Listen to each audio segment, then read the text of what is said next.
Hey guys, this is Retro here. I want to show you guys the Uber Sirus farm that I've been doing and how much I invested into it to really, get some good profit out of it.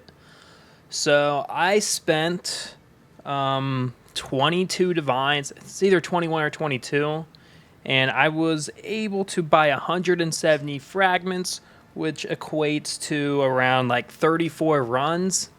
And I'm gonna show you guys all the loot that I got in my 34 runs, just to show you guys that it is very profitable. All right, so let's take a look at my stash. We're gonna take a look over here. So we got a lot of Awakener orbs. We got 9, and if you don't know, one of them costs 3.5 divines. If you add that up, 3.5 times 9, that's 31 divine. We're in 31 divines and a half. We're already in profit, okay? And then we have an orb of dominance that we got. I only got one. I think it's like a 5% chance to get. It's very small. And if you look, that is 5.8. You're probably going to get 6 for it. So 31.5 plus the 6. We're already 37 and a half divines. And our initial cost for all the fragments was 21, 22 divines. So we already made like 16 divines in profit. And that's not even counting our flask and our threads of hope. All right. So what I would do is definitely look at the enemies you kill during effect have a 28% chance. That can go up to 30. The higher that value is, the more you're going to get out of it. They can range from like 2 to all the way up to like 4 div. So this one has a 28% chance. See how it shows 3 div right there? If you need to make sure to change this value to 28, because sometimes it just goes down a little bit lower. And then you can see that it's actually 4 div. So that's a 4 div flask. So you count that into our profit. And then we have one that's 26% chance right here. And that is, you'll probably get 2 for it. Anything that's just under is going to be 2. So that's 4 right there, 4, 6, and then, yeah, 6 and 8. So add in an extra 8 div on that. We're already 49 and a half div. All right. And then out of all the threads of hope I got, because it's a big chance to get threads of hope. You're going to get most of them. All right. And the lower the elemental res, the higher amount of money you're going to get. And I think 10% is where it gets to a divine. So you could probably even get 1.2. So I hit, I think 2, I hit 3. Yeah, I hit 3 that were 1.2 divines. And if you calculate that in, you can probably definitely sell them probably almost instantly at 1. So we'll just calculate it as 1. So that's 3 divines there. We're 52 and a half divines. So of total money. All right. So, I mean, you can sell all the other threads of hopes or corrupt them, whatever you want to do. I wouldn't fuck with these.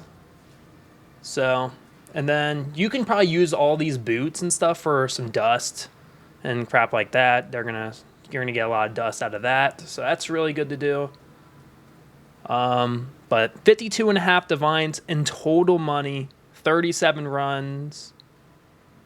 No, 34 runs. So 52 and a half minus 22 roughly. We made 30 divines.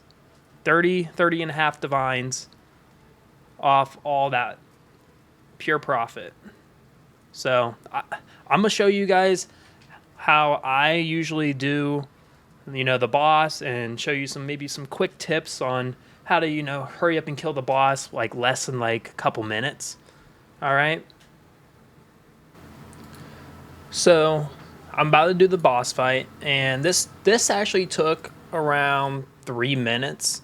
So if you don't have enough damage to get him to like his next stages, then it's gonna take longer. So I would make sure you have enough damage, otherwise you're just going to take longer to do it, which is, going to slow, you're going to make less per hour. So, but yeah, I mean, a lot of it is just waiting, really. So a lot of people just don't want to do this. So, Awakener orbs are a lot more expensive than others and so on. And you can also drop like a sword that's worth like 20 divines, but it's like less than a percent of it, less of a percent to get it. So, and out of my runs, I still haven't gotten. I've ran this boss fight a lot.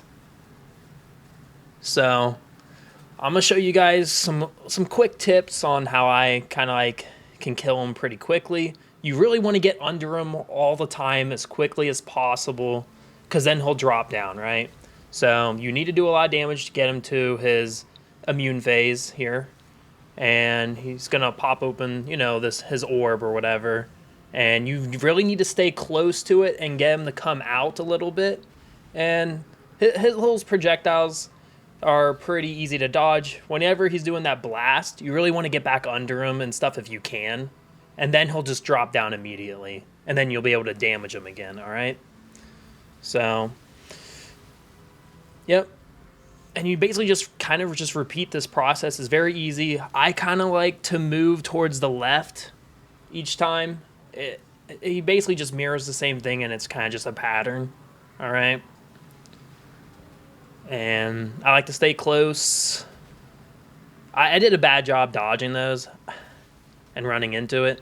Usually I don't do that, but of course when I decide to record it for the video, I get hit a lot. But he drops back down because you're under him, and the faster you can get under him, the quicker he's just going to keep coming down. All right. And then now that we got him finally to his last mutant phase, this is when you can actually kill him now. And if you don't kill him immediately on this stage, then he's going to do a bunch of bullshit, and you don't want to, get caught doing that bullshit, because then he can easily kill you if you're not fast enough or whatnot. But yeah, you just want to really make sure you have a lot of damage. So my build doesn't do too much damage, but that's why I spec'd in some damage nodes that can really help me, lower down his lightning res and stuff like that. So that's really about it for this video. I hope you guys enjoyed it. Hopefully you guys found some tips out if you have never ran Uber Sirus before. All right. Hey, have a good day, guys.